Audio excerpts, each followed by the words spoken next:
Well, this is a nice change of pace, isn't it? So, we're not talking about the disc bind because it's unhooked, and I'm just waiting on parts for that. Hopefully the next time I go to hook onto that machine is to use it. A little FYI for you guys that are keeping track.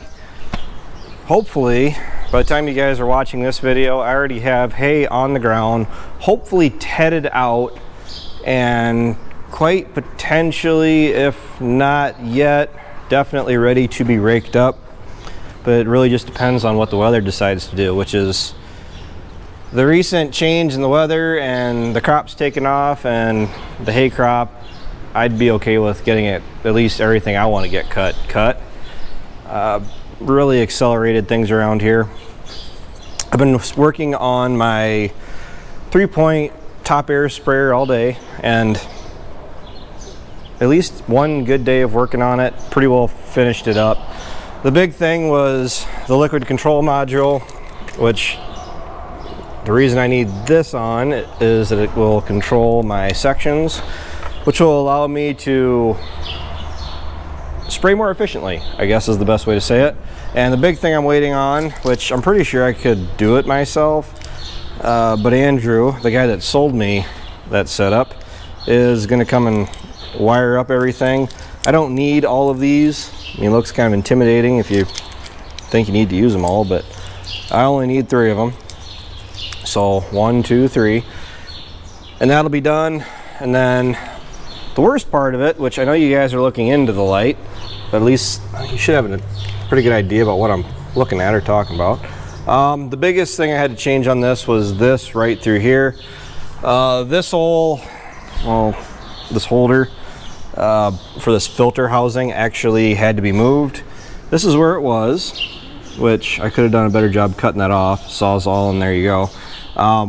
Then I just went and welded it back out of the way, because to put the flow meter in right here, it needs to be a straight run across, because this thing can't be at an angle to work properly. It'll self-calibrate, and really, once I hook it up to the tractor, we're going to run some water through it, kind of flush the system, make sure everything works, make sure we don't lose any hoses, which I already caught 2 or 3 hose clamps that were missing, and really hopefully be using it within a week.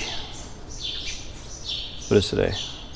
Okay, maybe not a week, but really close, and right around a week, hopefully be using this thing.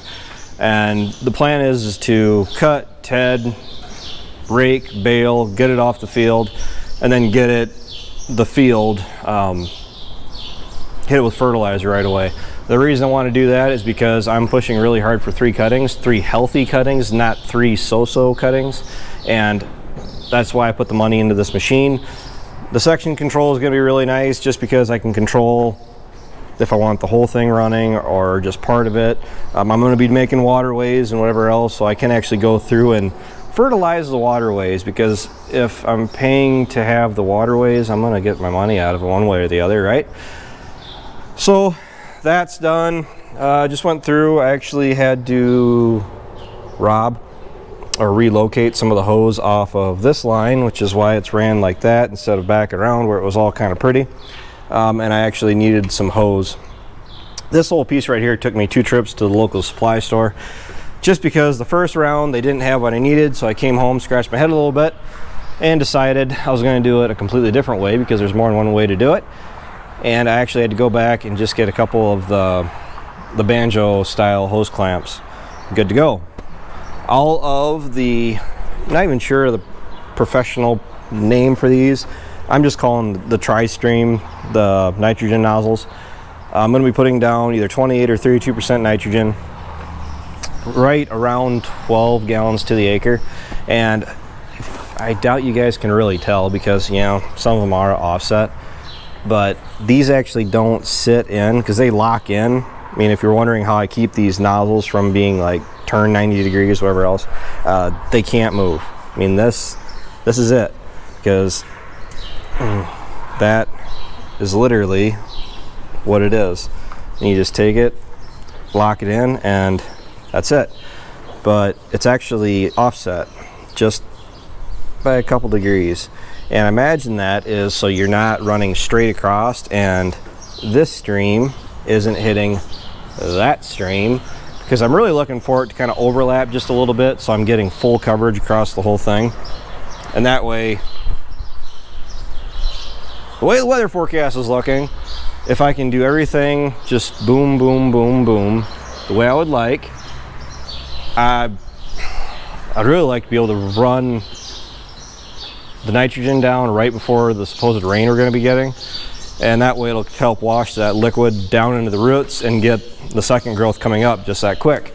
Something I don't know if I showed you guys, but I actually dropped the skid plates on the 735 Moco.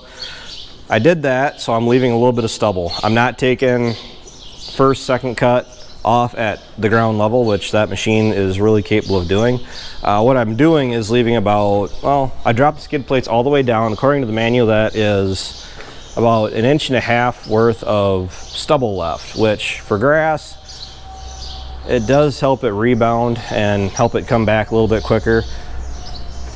But if you also notice, I said first and second cutting, I'll be cutting like that. For third cut, late August, depends if my timelines are right, mid-September, September, late September, whatever it ends up having to be. I'm going to pull the skid plates back up and I'm going to take the grass off at ground level. So I'm taking everything that's there and baling it up. In theory, that's how it's supposed to work. Whether or not how I'm planning all this out, because you got to go into it with some kind of a plan. I mean, you don't want to just set yourself up for failure right off the bat, but I'm cautiously optimistic as to how this is going to work. We got to pull the duals off the 4640. That'll probably be a tomorrow or next day job. The 46 has to get put on this, and I went through and it already changed out the hose end because I did have a Pioneer end on it, which is, you know, the ISO standard. The John Deere nozzles or the John Deere tips are what the 46 needs on it, because I want to be able to hook up to it. It's already a pretty confined space in here. I mean, the tires are like right here with the machine. I mean, that's what you get with a 3-point model, but I want to be able to just hook up to it, hook the hoses up, and not have to deal with worrying about any adapters and having to find adapters. The 76 is inevitably going to end up on this machine eventually. Don't know when. Not really looking like planning for it right now, because the 46 is what this is going to end up on, because that machine has all the wiring in it. That's just how it's going to be. So in planning, it's not really much planning, but the top link on the 46 got foobarred. So if you can tell, we got the new ends on it, but what I just went through and put on was actually the stop, because this will keep this from being able to turn backwards and, you know, unscrew itself. So I got that on. The 46 is, yes, the duals are coming off the 46. I was asked, or someone was guessing as to why we would go ahead and do that. What for? Well, tire wear. Don't really need to run the duals on it. I don't mind running the duals on it, but we're also making significantly more hay this year than what we have in the last 3 or 4. And we already know there's going to be a lot more road time than what we've had in the past, especially when we're running the sprayer. I actually have the tips for putting down, well, I can actually spray for weeds. That is the plan eventually. I mean, these are, all I got to do is just take those off and put these on. It's just that simple, but I'm not sure if I'm going to go ahead and do that at this point. If I would have had this set up and ready to spray, which, you know, darn me, if I had this ready to run back a month ago, 1st of May, end of April, right when everything really started to get growing down there, I probably would have went ahead and just ran just a simple rate and knocked down any weeds that were potentially coming up. But I do have a plan for future reference. So hopefully first cut goes without a hitch. You guys will be seeing parts of it. For those of you that are on Instagram, probably are going to see some of it.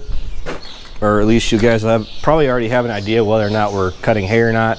Ryan does more of the Instagram stuff than I do, but I don't know, maybe I should be posting more. Keeps you guys interested.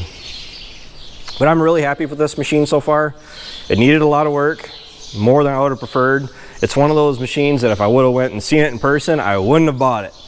But I'm thinking we're for the better for that, because I do like the versatility of a 3-point style. But I'm not ruling out, and I've already talked about upgrading down the road to a bigger tank trailed machine, bigger boom on it. But this at least gets me started spraying. I haven't had any experience spraying on this scale in the past. The biggest we've ever done is with the side-by-side, and I actually would like to just go and, like, $700 I can get a bed mounted sprayer for the back of the Gator with a boomless sprayer on it. I was talking about doing that with this, and if I could have had this, if I could just go ahead and put this on the 76, I probably would. But the idea of going and spraying pastures with the 4640 doesn't really appeal to me because of some of the places I have to go. The front wheel assist would make me feel a lot more comfortable going across some of those areas. Especially when I don't know how weight-wise, how much this is really going to affect the maneuverability of the tractor. Of course, I don't have to fill it all the way full. I get that. But we're farmers. We're going to push a machine to its limits, right? So that's it for tonight.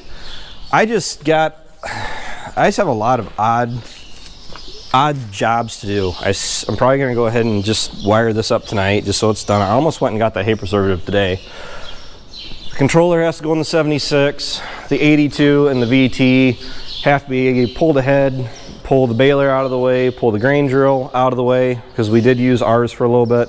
Get the 82 and the VT back against that back wall out of the way, because right now they do kind of jut out into our work area, and it is kind of a pain in the butt trying to drive in and out of here, making sure we aren't going to hit that. So yeah, I got a little carried away the other night. You guys are going to see them, but I got some accessories for the Bobcat. It's needed them for a long time, and like I said, just a lot of little things. My hay tester, I do have the one that was sent to me from a viewer out east. I don't know if you're still watching.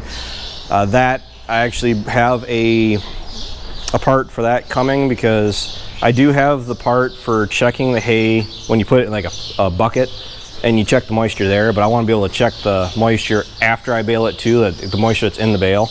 And I actually do have a prod for that coming. I got a bunch of stuff coming in the mail. So yeah, more than I'd like. Much more than I'd like. So thanks for watching, thanks for tuning in. Take care, take it easy, keep in touch. I'd probably be cutting tomorrow. Not saying I will be, because I can't. This is why. Because I'm waiting for parts. I was just called on them today. I know, dirty weld, right? I just called on parts today and Thursday. So today is Tuesday. I got 2 more days to wait. Unless they show up tomorrow, and then we're gonna run up there and get parts. But I think that's enough talking. I really do. Not really. So thanks for watching. Take care, take it easy, keep in touch. I'll talk to you later.